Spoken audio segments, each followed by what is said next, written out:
In just a few minutes, I'm going to be screen sharing with you as I log into my personal Facebook account, and I'm just going to be playing back a video that I had posted on October 16th, 2021. And I just wanted to take a few minutes here, paint with broad strokes and preempt the playback of that video, really just plant the seed of why I'm playing it back and why I'm literally with a fine-tooth comb going to be going through all of the comments that were left by the people in response to this video. Now, this is a video that I had posted as, frankly, in my best attempt yet to save the world from seed oils. I know, that's how grandiose.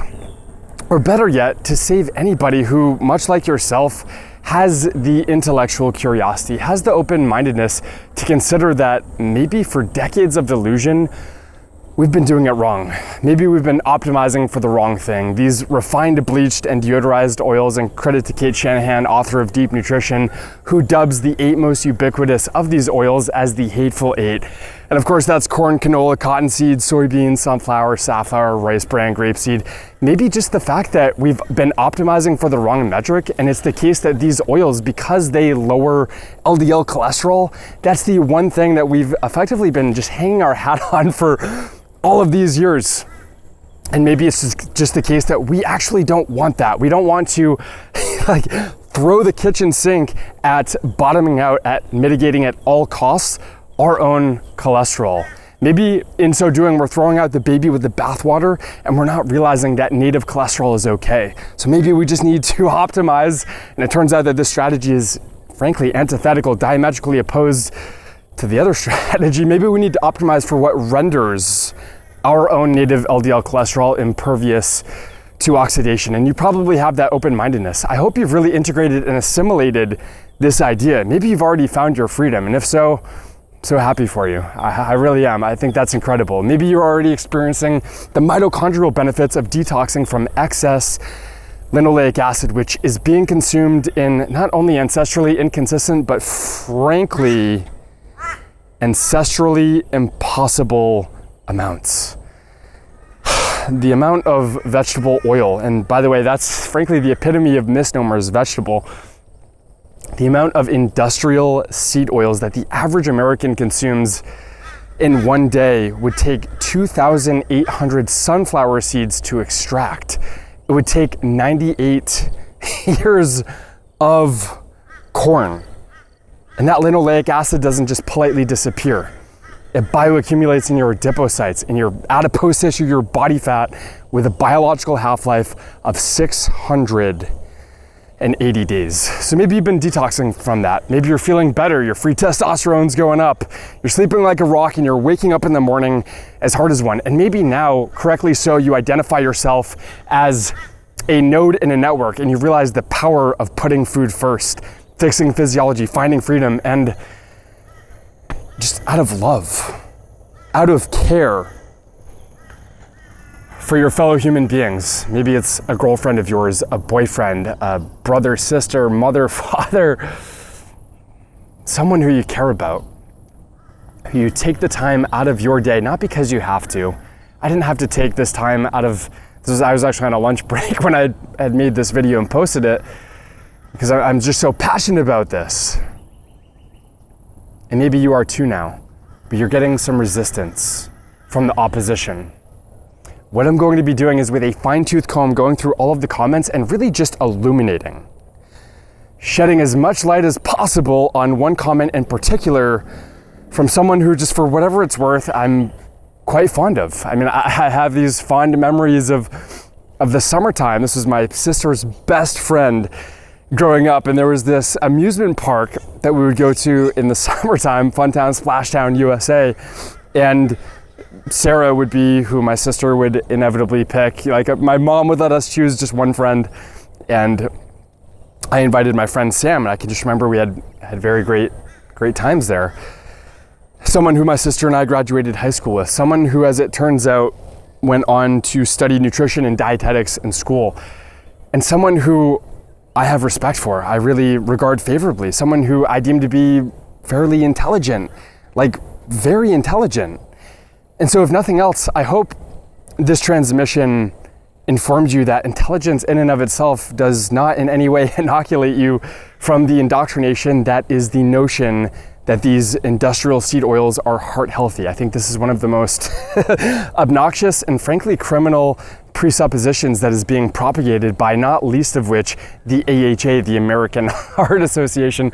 So what I'm going to be doing is just shining a bright light on Sarah's comment in particular. And what I hope that will do is familiarize you with the steel man of the opposition, which hopefully not unfairly so, I would most aptly characterize as an academic echo chamber, a paradigm locked with a glass ceiling that just nobody can see within the confines of that echo chamber. I want to really excavate that a little bit to familiarize you with that opposition so that when you take someone by the hand and you try to take them to the promised land, you're actually familiar with what they're seeing, with the paradigm that they're operating from. And we need to familiarize ourselves with that because it matters.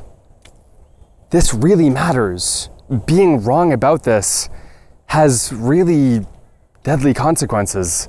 Consequences of compromising quality of life, compromising longevity, health span, lifespan, all of this gets compromised when you are on the wrong side of this. And nobody deserves that. This isn't about who's right.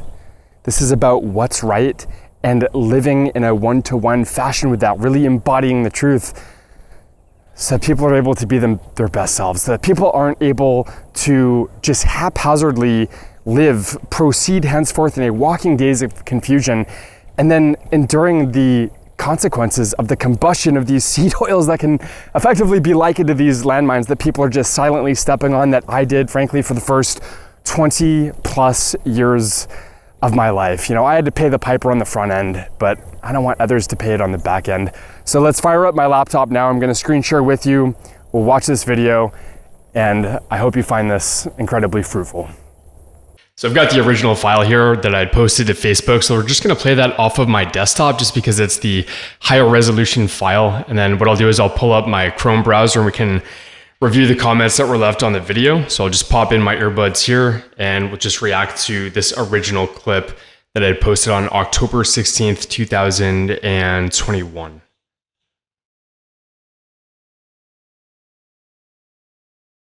All right, happy Friday, guys. So today I'm going to give you some golden information about nutrition. So if I had a magic wand and I could get rid of anything, one thing only, from the food supply chain, what it would be are processed vegetable oils, guys. Seed oils. So we're talking canola, cottonseed, safflower. Open up a tab on Google right now and type in the Hateful Eight and then do a complete audit, like right now, today, right now, of all of the foodstuffs that you've been eating that have any of those ingredients, and toss them out. They're garbage. You'll thank me in about 2 years. Unfortunately, that's how long it takes your body to actually process these highly prone to oxidation polyunsaturated fatty acids. So start today. Find them and throw them out.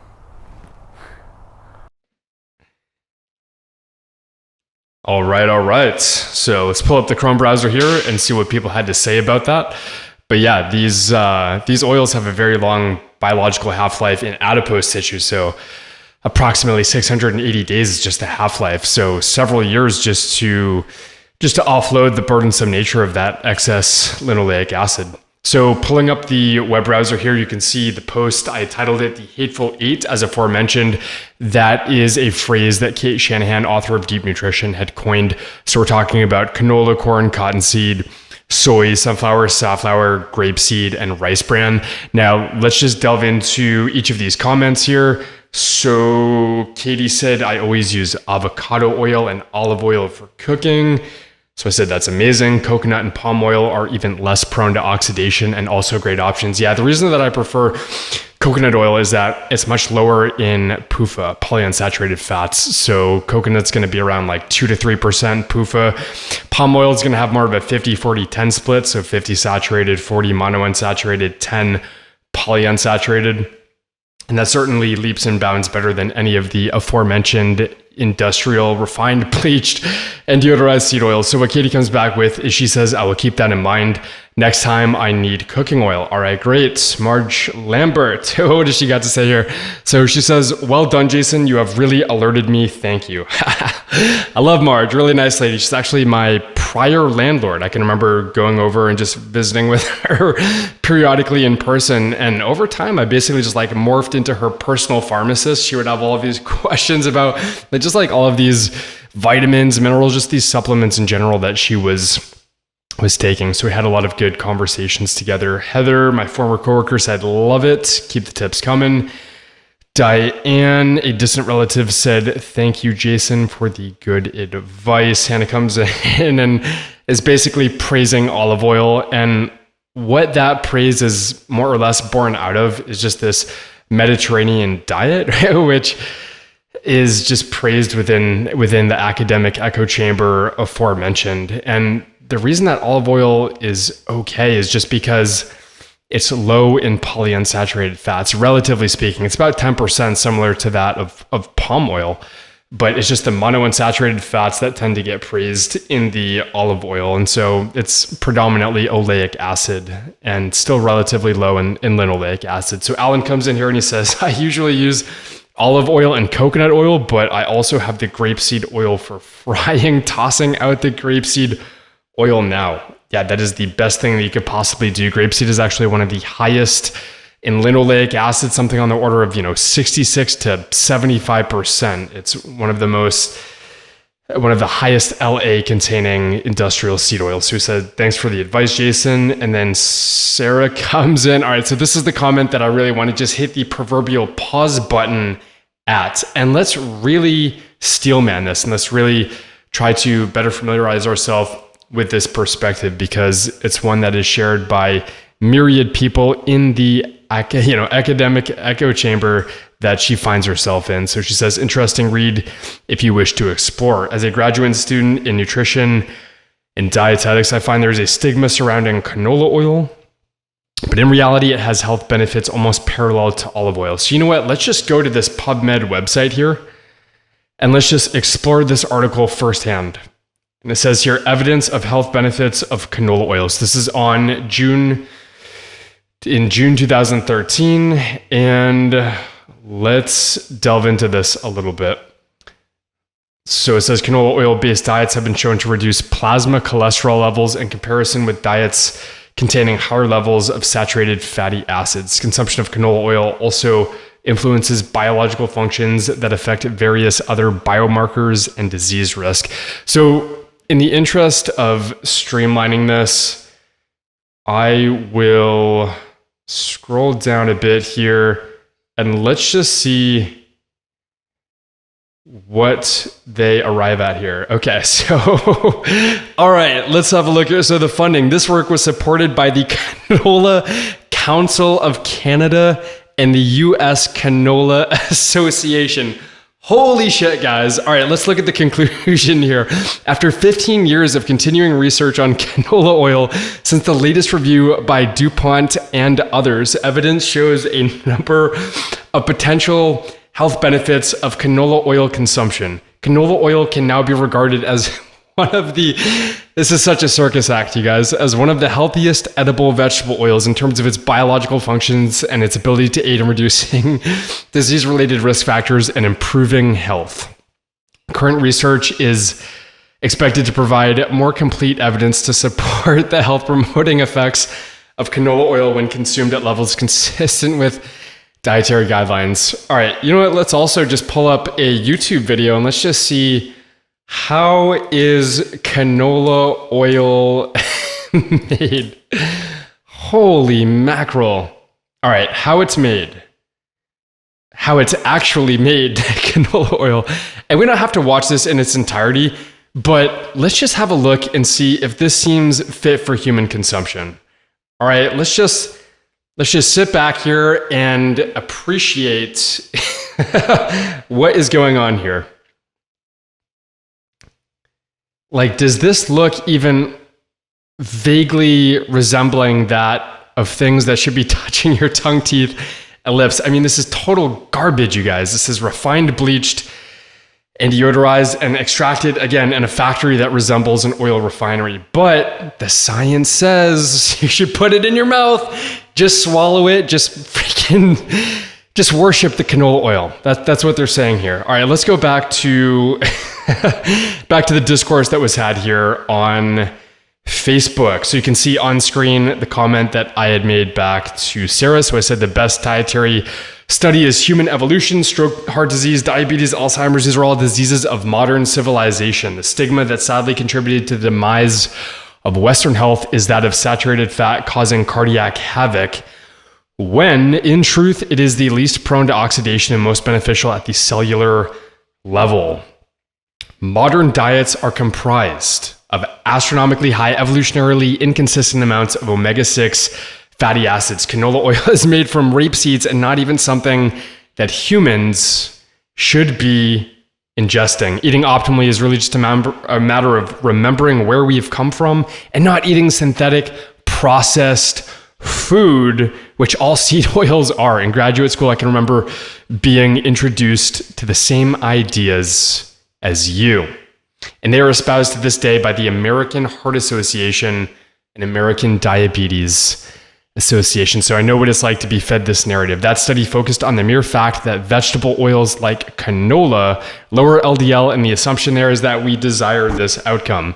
But it's not as if the LDL particles are politely disappearing. It's that they get deposited on the arteries and thus are no longer detectable / measurable in circulation, because polyunsaturated fats are prone to oxidation. I've experienced a lot of cognitive dissonance coming to the realization that I was severely misinformed throughout my pharmacist schooling. I finally decided that it's time to inform other well-intended, yet understandably misinformed people as well, but it's not obvious what the most loving way is to communicate such controversial ideas.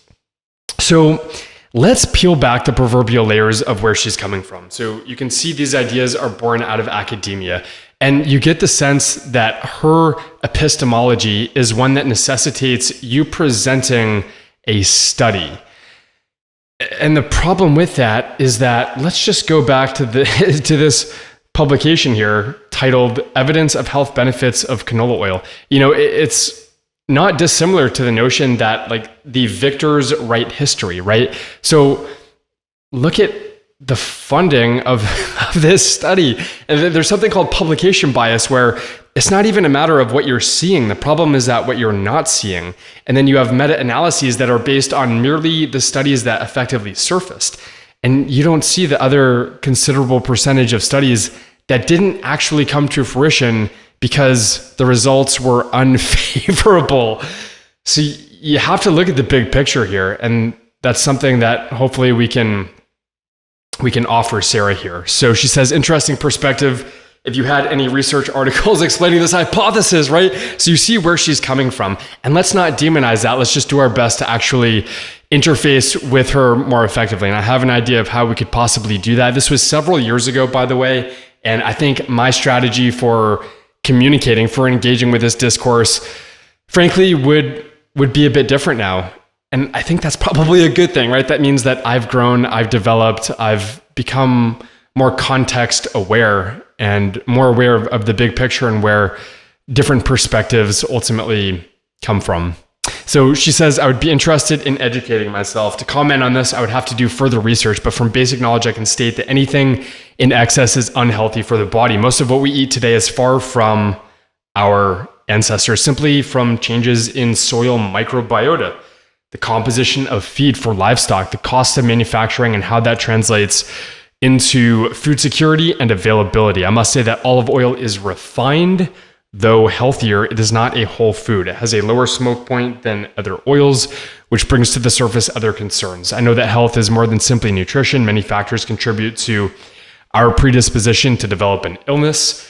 To understand disease progression in the human body, we must look at diet and societal and environmental changes that have co-occurred over the years, especially if you take an evolutionary approach. It is a complex situation with varying factors, and blaming refined oils without context, such as use, cooking style, production style, seems slightly vague and misinformative. There's a lot of disconnect between the public and nutritional scientists regarding nutritional information, especially with the rise of mistrust in our government, health organizations, and a slew of documentaries circulating, which I too watch. She says, I believe there are two sides to every story, and I follow the research through credible sources with no conflict of interest. Thank you for sharing the graph. I would be interested in reading about this hypothesis. Do you have the link to the paper? So a couple of things here. I believe there are two sides to every story, and I follow the research through credible sources with no conflict of interest. So let's just scroll back. And she says here, interesting read if you wish to explore. As a graduate student in nutrition and dietetics, I find there is a stigma surrounding canola oil. In reality, it has health benefits almost parallel to olive oil. And then again, just going back to the fact that this was funded by the Canola Council of Canada and the US Canola Association, frankly, and this is just me, I mean, that doesn't strike me as a credible source with no conflict of interest. Like, that is absolutely of interest for this association to publish this study that effectively enhances their business model. I mean, Jesus. All right, let's pick apart other parts of this though as well. So she says that this is a complex matter and is multivariate, multifaceted. And that's true, but frankly, I think one of the greatest things about public health is that it's been made out to be unnecessarily complex, be it the 50,000 nutritional studies that have surfaced over the past 3 years alone. The express objective, in my estimation, just as far as I can tell, is literally to confuse you, your brother, mother, father, sister, your loved ones, your boyfriend or girlfriend, whomever. It's to confuse you. Eating whole unprocessed food is not complicated. And the power of this, as Hippocrates said, to let food be thy medicine, is something that is immeasurable, both qualitatively and quantitatively. And so, yes, it is complex, but at the end of the day, we cannot let complexity be the enemy of execution. And that's the problem, is that at some point people just throw their hands up in the air because they're like, everything under the freaking sun causes cancer, so screw it. I'm just gonna eat like Hershey, Snickers, Reese's Pieces, like all of this bullshit because I don't know what's true. And there's too much conflicting information, and you can't separate the wheat from the chaff. And that's something that hopefully on this channel I'm able to help you do, is sort this for yourself so that you get on the right path, on the highway back to health. So a few concerns here with what Sarah's posted in terms of seeking credibility. I would seek credible sources as well, but it's not obvious to me that this study that she cited is credible. So I can see how open-minded and intellectually curious you are. That's amazing. I will send a YouTube link at the end of this comment because that's probably the best place to start in terms of painting the big picture of seed oils and how they even came to fruition in the early 1900s. But in terms of specific studies, nutritional science is atrocious because it is heavily confounded by the pitfalls of epidemiology-based research. It's difficult to perform gold standard randomized placebo-controlled nutritional studies. But regardless, science suffers from myopia because it fixates on a narrow portion of the picture. If you zoom out and think more holistically, it helps to see and then connect all of the puzzle pieces. And looking at the timeline of when seed oils were introduced to the food supply chain is incredibly illuminating. Animal fats, predominantly saturated and unsaturated, have been always a Homo sapiens staple and have been erroneously accused of causing heart disease due to a misunderstanding of cholesterol. The cause of heart disease is oxidized LDL, and by extension, just a dozen other conceivably oxidized chemicals and lipoproteins specifically, which isn't tested in the conventional cholesterol panel. You must have a NMR profile or cardio IQ test done. And then I linked her to a great starting point. So I'm going to pull up another tab here, and this is what I would have done differently. So she was seeking studies, right? The literature, PubMed, show me the primary literature. So what I would have her review is, I believe it was a 2018 publication in the British Medical Journal, and it's something to the effect of omega-6 as coronary heart disease driver. Let me type in like oxidized LDL. Something to this effect. So omega-6 vegetable oils as a driver of heart disease.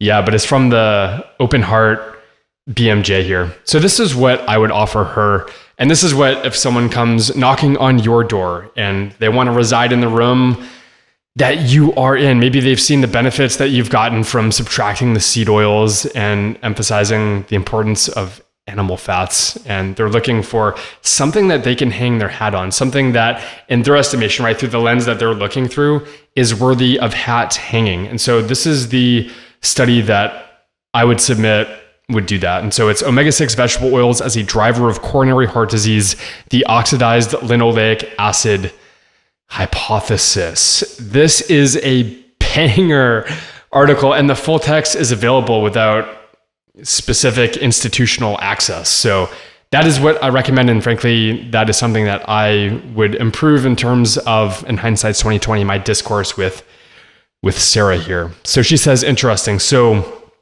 apart from your discontent with the growing field of nutritional science, are you alluding to an opinion that the field of medicine and professionals have incorrectly identified the pathophysiology of CVD, that's cardiovascular disease, and poorly treated patients? Yes. Yes, yes, yes, yes. So she says, I'm under the impression that you have turned your back from pursuing a profession as a pharmacist. So I was already a pharmacist at this point in time. She says, this is turning into a bit of an interview. Still, I am genuinely curious how you formulated your opinions about the deception behind the field of science. A radical revolutionary, if you will. So I said, yes and no. I'll delve deeper into my backstory in future YouTube videos here. And I just linked her to my channel, I believe, Jason Actualization. So I said the synopsis, however, is that my understanding is mainly derived from my firsthand experience with a chronic immune system disease called eosinophilic esophagitis. It's EOE for short. My 6 years in university, 3 years practicing as a pharmacist, which turned into half a decade, 5 years before I finally turned my back. And my ingenious, all right, Aussie bodybuilding mentor, all in concert with my unusually radical level of non-egoic curiosity and open-mindedness. Let's talk shop and messenger. So this is actually really important. You do have to be open-minded. You do have to be open to new ideas, which frankly, the only reason that I expounded upon these ideas to this great of an extent is, and maybe you get this sense too, just from Sarah's rhetoric, that she's a really smart girl and she actually is open-minded. But the problem is that she doesn't see the glass ceiling of the paradigm locked perspective that is the academic echo chamber that she's residing in. And so it's like when someone's in that chamber, it's like, how do you just infiltrate that and render a different reverberation within the echo chamber, right? Like something that will actually resonate. And so if you have any ideas, like feel free to drop a comment down below.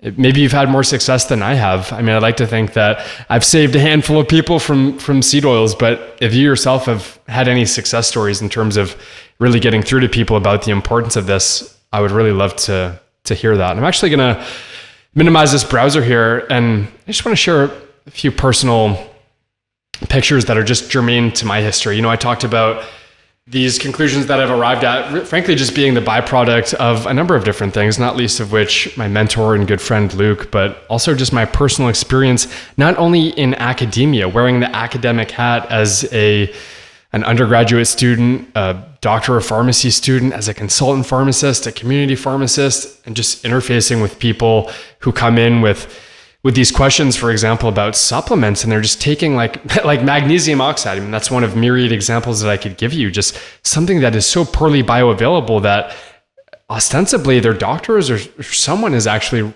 recommending, I mean, conceivably, something that frankly shouldn't even be for sale, not for the purpose anyway of improving your magnesium status. So it's these experiences, but the motivation really comes from the eosinophilic esophagitis. Just the hundreds of times that I was brought to my knees, left unable to speak and barely able to breathe. And just what I want to do real quick is pull up a picture here, just showing you this time when I was in high school. My back was effectively just this scientific experiment, like this all-out laboratory experiment. And you can see just all of these patches that are taped to my back. I wasn't allowed to shower for 3 days amidst daily varsity ice hockey practices and games. You can imagine how that went over, with the boys in the locker room. But the long story short is that I just had this chronic inflammation, right? My immune system was perpetually overclocked, and I had to deal with the consequences of that. I had to endure that. I had to be referred to an allergist who never told me about these inflammatory linoleic acid riddled industrial seed oils. And something that Sarah had said in one of her comments on Facebook is the fact that she finds it a little bit myopic, and I'm paraphrasing here, but myopic just to focus on these oils without context as cooking oils. But as I think I made clear in the 60-second video, is that you can really leave no stone unturned, because the modern food supply chain has effectively been erected on a foundation of these refined, bleached, and deodorized oils. And so you can really leave no stone unturned, because these oils lurk in virtually every frankenfood under the Australian sun, right? So it's like, if it comes in a bag, box, can, or container, you really have to vet all of the ingredients of every single ingredient list. And frankly, it wasn't until my aforementioned allergist, I worked with him and I requested him to actually write this letter that I'm going to show you right now on my laptop here. This was dated January, it looks like 13th, 2014.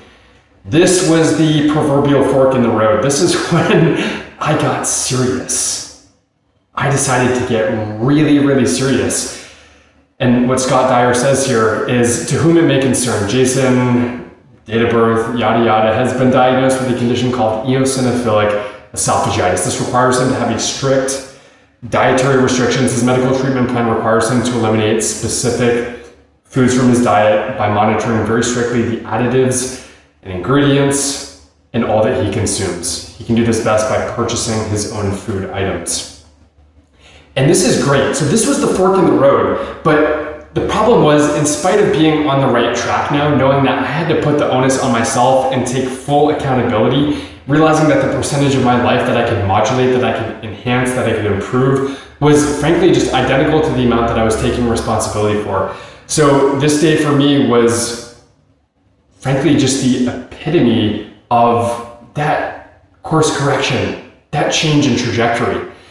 But it wasn't until I was armed with the right ammunition, when I got on that right track, I needed a better fuel. I needed to know what to fuel my car with. And the truth is that it's just the owner's manual that effectively I just inherited through osmosis by society was antithetical to what was optimal. And so I want to show you another picture here, which frankly, I think this speaks volumes in terms of my personal transformation, literally from the inside out. This was a before and after picture of my esophagus, right? So when I was 15 years old in July of 2009, this is the highly inflamed eosinophilic riddled esophagus that led to the impaction of hundreds of times food that, again, just left me unable to speak, in dire straits in mixed company. You can just imagine the anxiety that would provoke. Wow, I mean, it literally made me a shell of the person that I am today. Can you imagine not knowing which next bite of food, henceforth, right? Like which subsequent swallow is going to lead to you being unable to speak and barely able to breathe for up to an hour at a time, having to beeline it to the adjacent bathroom in mixed company. And like literally for dear life, like just put your head under the sink, try to get some toxic tap water that you can just toss and wash the impacted bolus of food with. It's incredibly obnoxious, and it's something that I wouldn't wish on my worst enemy. And that's why I'm here to save you guys from seed oils. And I hope you see yourself as someone who has the power to do the same. I love you guys very much. Drop a comment down below. How many people have you saved from seed oils? How much better do you feel now, energetically, just day to day? Because you've subtracted these seed oils, and because you're recomping your body at the cellular level every single day. You are recomping your body more favorably, having a greater proportion of saturated relative to mono, relative to poly unsaturated fats. Drop a comment down below. And as always, my friends, until next time, find your freedom. Peace.